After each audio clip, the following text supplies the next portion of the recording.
Welcome back, pro wrestling fans. Welcome back, IWC. It's me. It's me. It's the GOC, coming to you live to tape 25 feet below the surface of the earth for another episodic YouTube adventure here on Guardian of Chaos, the YouTube channel for Chaos Corner. Because this isn't a fucking podcast. This is a show. One man, unique, unedited, unscripted, raw dog for you, the fans. In order to get respect, you have to start with respecting yourself. Once you do that, you open other people's minds to respecting you. Because there's three types of people in this world.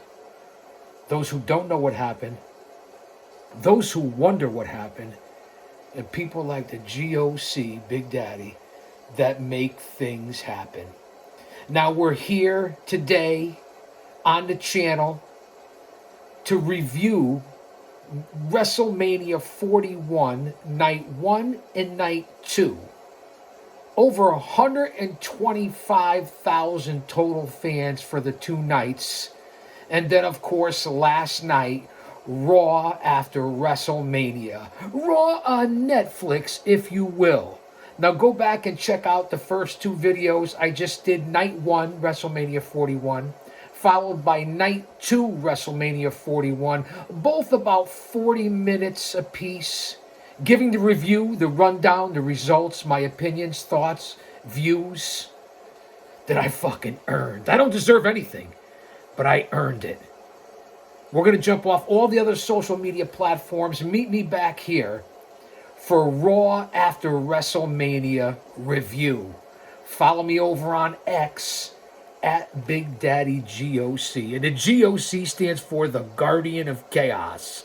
I'll say that to say this, because I tell it like it is. Don't you dare miss it.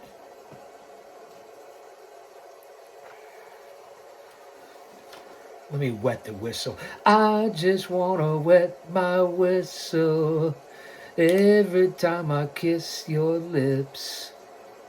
What? Lighten up, man. Kayfabe. It's a joke. It's a song. No, too early? Too soon? Raw after WrestleMania? There's a lot going on. Again, thank you guys and gals so much for being here. Much love and respect. This is a temporary distraction, a stress reliever from all the insanity of the world. It's been a big week leading into WrestleMania 41. NXT Stand and Deliver, I believe. WrestleMania Night 1, WrestleMania Night 2. Raw after WrestleMania. SmackDown before WrestleMania. Sin City. Leading into whatever's going to happen. They're still in Vegas tonight for NXT, which I really don't watch a lot of. And then, believe it or not, there's Wednesday night AEW Dynamite just coming off of two nights last week of Wednesday and Thursday for spring breakout for AEW Dynamite and Collision. That's another story for another time. We have a lot to talk about. Drop an elbow on that like button. Share, subscribe, leave a comment, email me, inbox me, say something, whether it's in the live premiere chat or on the replay. Shout out and thanks to my mods who are always here. My brother from another mother, Austin Nance, and of course the OTS Tribal Queen. And let's hope we don't have any interruptions from that mechanical AI bitch.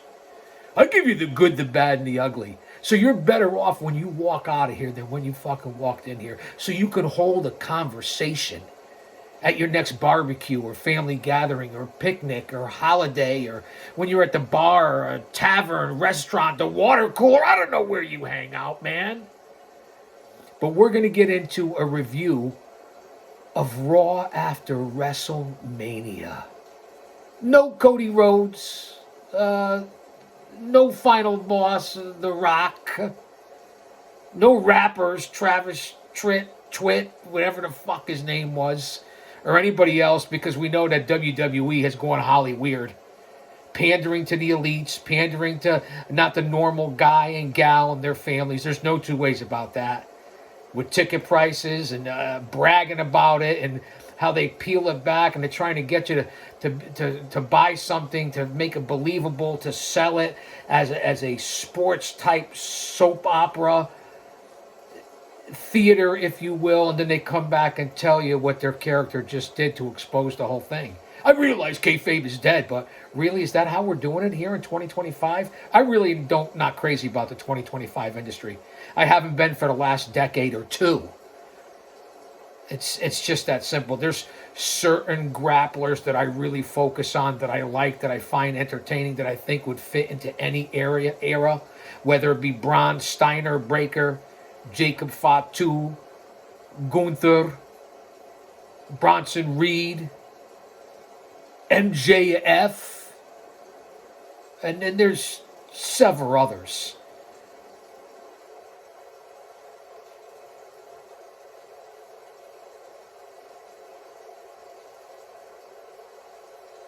I hope everybody's doing okay out there.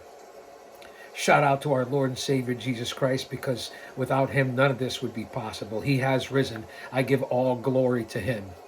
Stay mentally, emotionally, physically, and spiritually fit. Use your own discernment. Surround yourself with like-minded people. And that's a shoot coming from the GOC. Because you know that we're one and the same, two and the same, whatever they want to say. That's why you're here, the relatability. My 40-year journey in this business. My over 30 years as an in-ring manager who took the fucking bumps and came out 2 or 3 times a night. The biggest, baddest, most notorious manager in the independent scene, perhaps in all of pro wrestling. Yeah, I didn't sign a contract. I didn't make it to the major leagues. I had my cup of coffee and my rub from the Hall of Famers, heroes, legends, young lions, superstars. I'm blessed and fortunate and humble for that. WrestleMania 41, Mets are Mets. Como si, como ska. So let's get into it. I don't want to keep you here too long. Raw after WrestleMania 41, which stuck out to me. It was a good show. A lot of talking, not much grappling. A heel John Cena. The champ is here. Opened up Raw. An okay promo. We know he's a good talker, but people have really been selling his promos. The IWC geeks and goons and nerds and dweebs and neckbeards and mouth breathers and verds. No offense, man, what I say. Really selling Cena and his mic skills and how he's the best. He's the greatest. He's the GOAT. He's not. He really isn't. That's just my opinion. And again, you guys know my history with Cena. I'm not saying I broke bread with him, but I bodyguarded him a couple of times. Got to know him back in 2004. He was a great guy, and he's a great human being in real life. I don't believe, and it's not selling and working for me, the whole heel gimmick and The Rock's stole his soul. And, maybe they're going to come forward with it, but he's been persona non grata, The Rock. He's been hanging out, I don't know, with Travis Twitt. His new manager, all these elitists and rappers and the face of your company who they're out there glorizing violence and against women and just a violent lifestyle in general. And is that what we want the face of our company to be? Smoking weed as you're coming into the arena, whether it's legal halfway across the country or not? Is that the face you want for kids and families and children? Really? I think it's horseshit. That's just my opinion. So Cena comes out, lays it down, how you fans don't deserve it. You fans don't deserve this. He's the champ now. He's the GOAT 17 times. It really, to me, doesn't mean that you're the GOAT just because you've had the most title runs.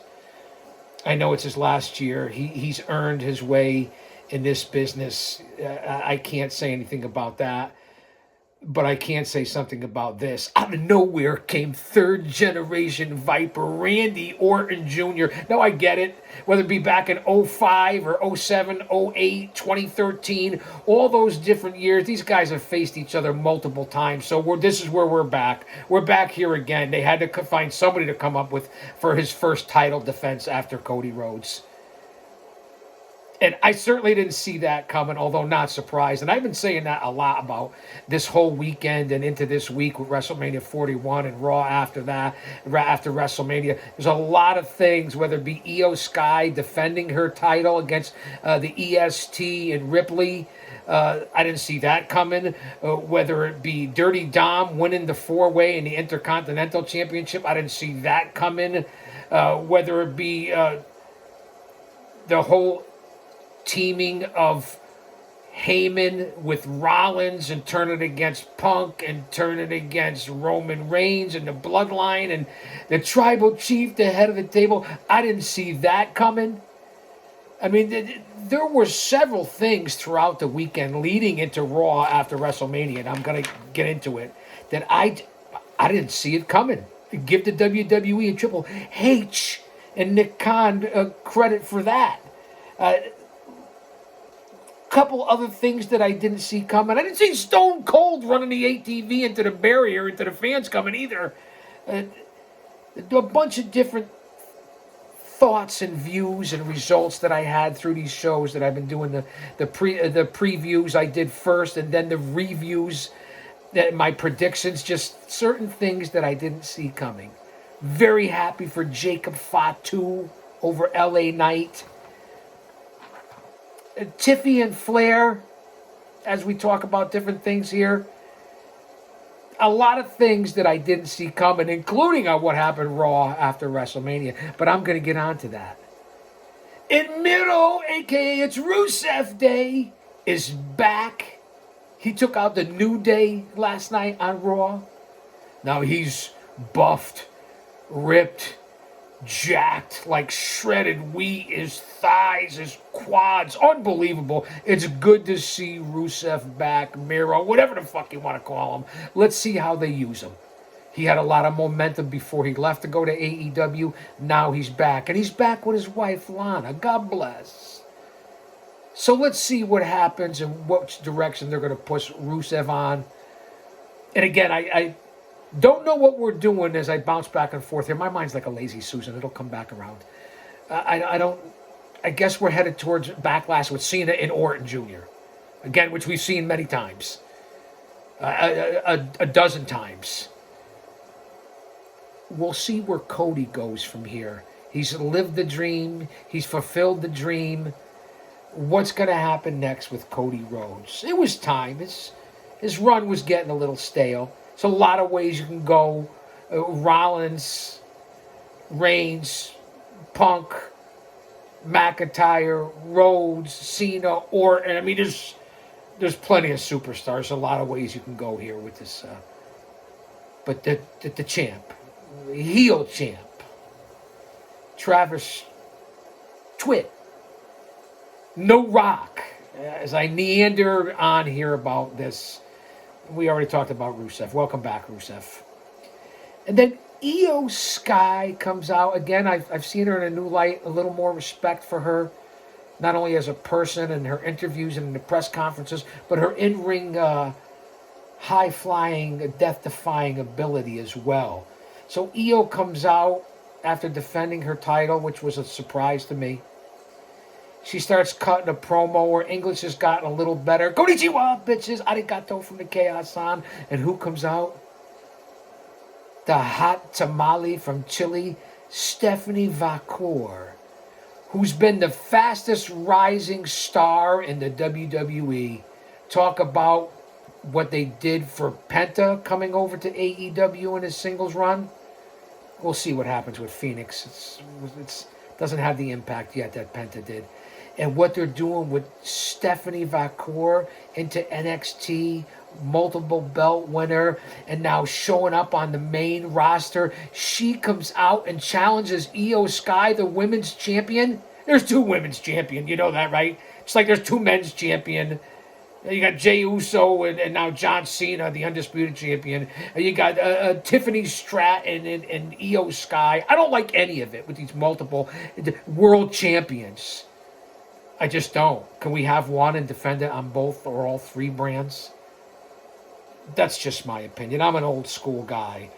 So Stephanie Vaquer comes out and she wants to challenge, and Io Sky accepts it and says, right now, right here. And then Adam Pearce comes out of nowhere and agrees to it. I didn't see that coming either.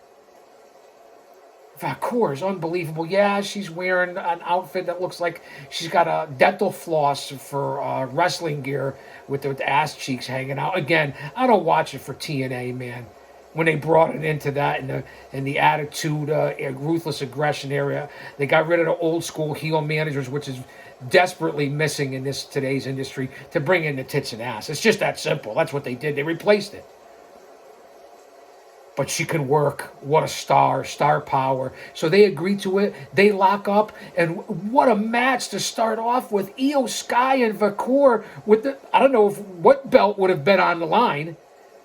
The division is deep in the women's, no pun intended, in the women's division, I guess, in SmackDown, Raw, NXT, WWE. They need to have it. I'm going to say it again. I keep repeating it. I'm going to keep repeating it. They need to have their own show. They take up a lot of the other shows. You got to go half and half, whether it's pay-per-views, PLEs, whatever the men have, the women got to have tag team titles, Hell in a Cell, Rumbles, Queen of the Rings, whatever it is.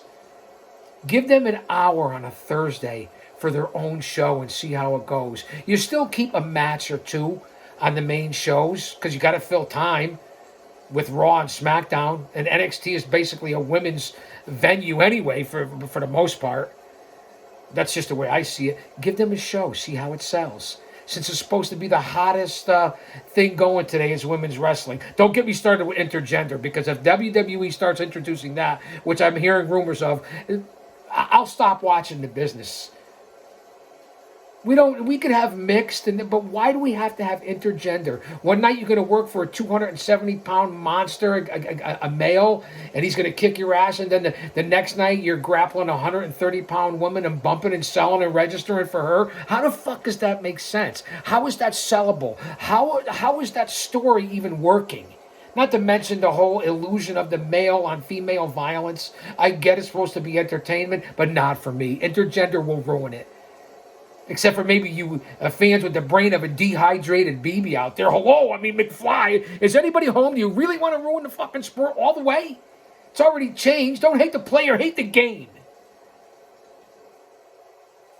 And then out of nowhere, they ruin this match between Vakor and Sky. And out comes Julia, an unbelievable grappler. Roxanne Perez, who they're also pushing to the moon, and they brought her up to the main roster. And then the woman wrestler, grappler, star, superstar, who has the most aura and charisma, and perhaps the biggest superstar in this industry, Rhea Ripley. Another one who wears dental floss for wrestling gear. I mean, she's got the body for it. I get it. They're easy on the eyes. But can we appreciate the athleticism?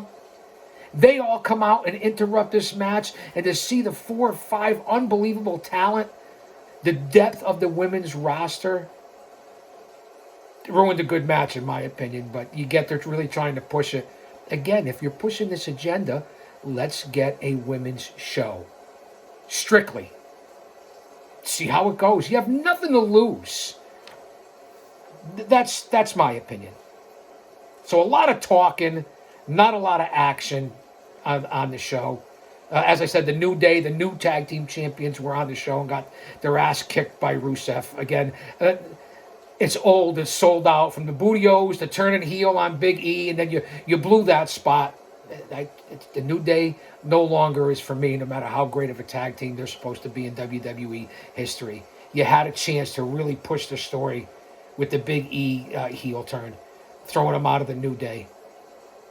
To me, the chance is blown. The tag team division is for shit anyway. Pardon my language. YouTube, this is for you for stepping on my throat. And we're still in appeal. And I'm still protesting. Just to keep you fans updated on that. Also on Raw after Mania from Vegas, Jey Uso and his promo. Again, all promos from John Cena and the Viper coming out of nowhere. I hear voices in my head. Well, that's true sometimes. To Rusev returning, to EO promo, to now to Jey Uso, the new world champion, which is the second champion. Again, If you want to really count it, and I say it all the time, it's like 3 belts because they put the 2 together for the undisputed and merge this one to that one for this one for that one, and then all these different stats of how many different champions Roman Reigns was this amount of times, and this amount for Orton and this amount for John Cena, and all the belts and all the numerous titles held have been over the last 20 years because they hot potato these titles. Nobody has a long title reign a la Bob Backlund, a la Bruno Sammartino, a la even a Hulk Hogan or a Pedro Morales or different guys like that. I mean, it just doesn't happen anymore, I believe. Even Roman Reigns, when he had the title for a while and defended it once every 3 months. I get it. Nobody wants the miles and the money anymore, like Captain Lou said. Just work smarter, not harder. I understand. If you can get away with it, you got to stay healthy, right? Again, don't hate the player, hate the game. And that's just the way I have to say it. So Jay comes out, the main event, yeet, Jay Uso, and nobody gets a pop like this, dude. I get it, you're pushing them. They were fantastic as the Usos as a tag team, one of the best of their time, in my opinion. I owe a lot to the Samoan dynasty. We go back 40 years. They've done a lot for me. I love them like family. Truly Us. And I mean that. So Jay comes out, and how Gunther lost. What a slap in the face to Gunther. And then Gunther comes out and he attacks Pat McAfee and Michael Cole. Pat McAfee's a clown. Stay on Game Day. To me, you're over the top with the announcing. You're over the top at your position. Do what you do on your own Pat McAfee show, Game Day. You gotta glom for everybody. Give the little guy a crumb. Can somebody get the crust, McAfee? Over the top, man. You're a geek. Respect what you do. You're successful. I can't take that away from you. But it's getting old. Get rid of McAfee. I mean, I don't know. Some of the announcing lately has been a lot to be desired, and now everybody wants to glaze Michael Cole, too, because he's been around forever. They can't hold the jock strap of a Gordon Soley, a Lance Russell, even a Bill Mercer, certainly a Jim Ross, a Gorilla, a Bobby, a Jesse, whatever the fuck you want to say. I'm just giving you, even a Taz. None of these guys can hold a candle to them. I'll even throw in Shivani and Crockett back in the day. Bill Watts. I mean, let's not get crazy and carried away. Corey Graves is perhaps the best today. I even don't mind Wade Barrett or Nigel McGuinness over in AEW, although, you know, it is what it is. Back to Jey Uso, main event Jey Uso and the whole McAfee thing. And yeet these nuts.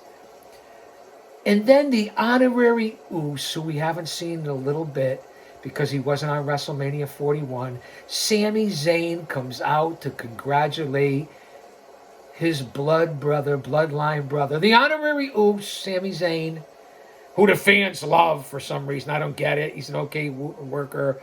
The Helluva Kick, it's just a hell of a kick, a boot to the face. I get it. The fans love him. I understand. He comes out and congratulates Jay.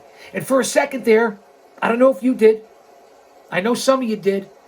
For a second there, with the look, you thought maybe Sammy was a little envious or jealous, and maybe he was going to turn on Jay right there. Because that would have worked. That would have sold. That would have been a golden opportunity. For a split second, I thought about it. But then they gave a high five, dapping, slapping, papping, happy. And they were together again. So it was a nice spot right there. Again, the promo. None of them cut great promos. And then out of nowhere, Jimmy Uso comes out. And the band is back together. The boys are back in town. All three. The honorary Us and the Usos, Jimmy and Jay. All with a group hug. What a picture. The fans, the geeks, the goons, the dweebs, they were all happy. Honorary Us and the Usos back together, the old bloodline story from a couple years ago. All raising their hands. It was great to see. The Usos, everybody, yeah! So, it's what's best for business. Where do we go from here? And again, keep an eye on Sami Zayn. Then we have a guy who's grown on me, who's been in this business for years, generational grappler from his daddy Ray, Dirty Dom Mysterio. Whether it be with Mommy Rhea Ripley, his whole little clique and group and club, and then Liv Morgan. I mean, he's living the dream. Who's better than Dom? True heat. Earned it on his own. I'm not saying he's the best grappler. You got to give this kid credit. He's made it. From a kid to grown man now to a champion. To the Intercontinental Champion. Again, I'm still stunned he won the four-way in WrestleMania 41. In his first defense against Cero Miedo. Penta. The Lucha Brother. And I was a little surprised by this result as well. Because I consider this an upset. Considering where they are in the hierarchy of pro wrestling. Dirty Dom pins Penta. Of course, there was interference with Carlito and Finn Balor. And I think even Liv Morgan might have came out. I'm not sure. I just know that in his first defense, Dirty Dom goes over on Penta. I consider that to be an upset. One of the few grappling and matches from last night's Raw after WrestleMania. So give Dom some credit. And then we close the show with Seth freaking Rollins and the wise man, the Heyman Hustle. The longevity of this guy is unbelievable, Paul Heyman. They come out together in all their splendor. It was a sight to behold. That caught me off guard as too. As I've said several times throughout the WrestleMania 41 Raw SmackDown weekend. It really was something to be caught off guard like that. I enjoy it because it doesn't happen often. Out of nowhere, as Rollins and the wise man, who fucked everybody over in WrestleMania 41 from Punk to Reigns, and the favors are all out the window. Punk comes out of nowhere. It's clobbering time.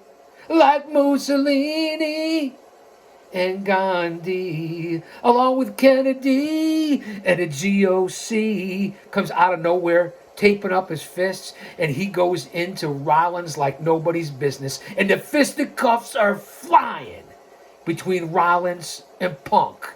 That's right, Punk. Pigs, Punk. Get it? And then somebody else has something to say. It's like a rematch from night one. The head of the table, the tribal chief, comes down to the ring as well. And he goes at it with Seth Rollins. Rollins held his own. Got the best of Punk. Took the spear from Reigns. Kind of got the best of Roman too. Unbelievable. Heyman's sitting in the corner this whole time. His facial expressions are priceless alone. I mean, he reminds me of a dirigible. Do you know what a dirigible is?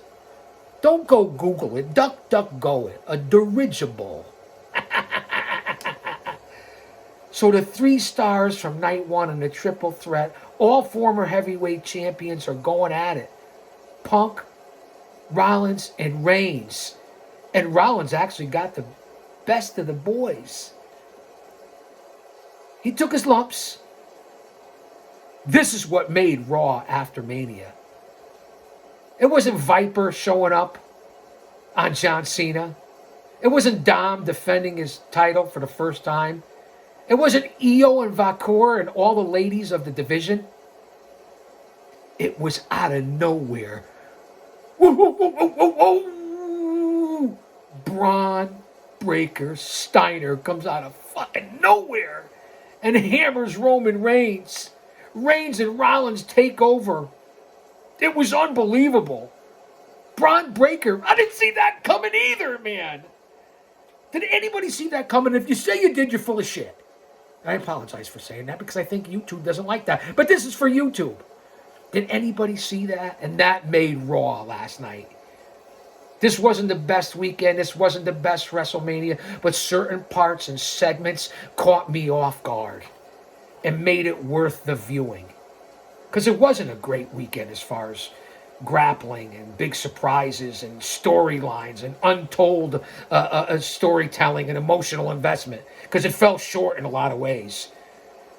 But again, certain parts and segments of the weekend were fantastic. For the day, for the era, for the fans, you the fans. I'm here as an impartial observer, a reporter, a broadcaster journalist, an insider, as well as a fan. A mark! That's right, I said it, a mark. And then they just continued to beat down. The assault was on. Reigns tried to fight back.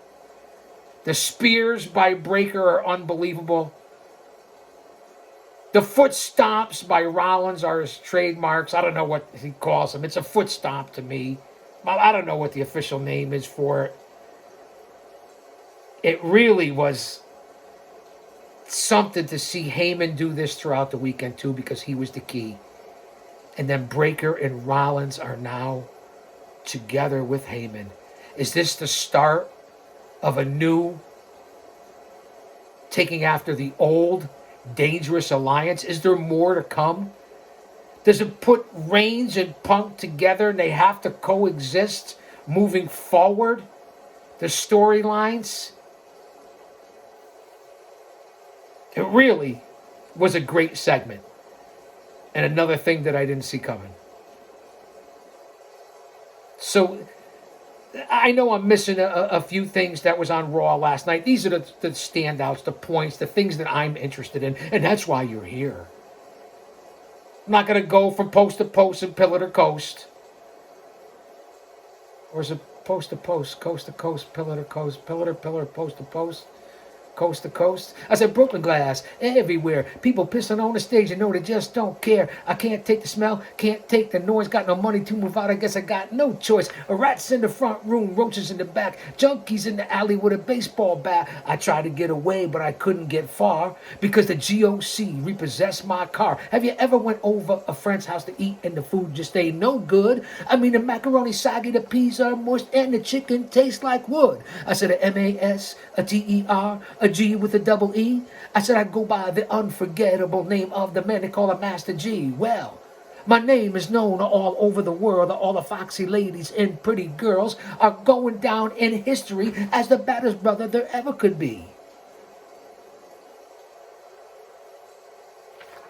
So that's what we have for WrestleMania 41, Night 1, Night 2, and Raw After Mania. So you figure over 60,000 on Saturday, over 60,000 on Sunday. We'll say 120, 125,000. I don't know what they had last night, probably 15,000, whatever they had for NXT. So all in total, almost 200,000 fans. That's pretty impressive. The biggest gate, the biggest venue, the most priced, the most grossing. That's because you price everybody out of it. Let's not even go down that road. It's another story for another time. We're just about a half an hour in here on this review. Good stuff. Keep it current. I'll be back with more content. Like I said, I can't thank you guys enough for being here. It really is a stress reliever in this day and age.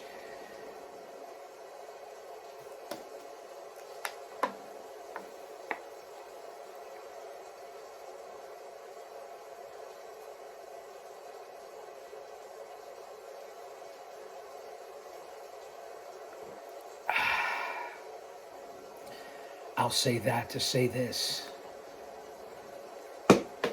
Because I tell it like it is.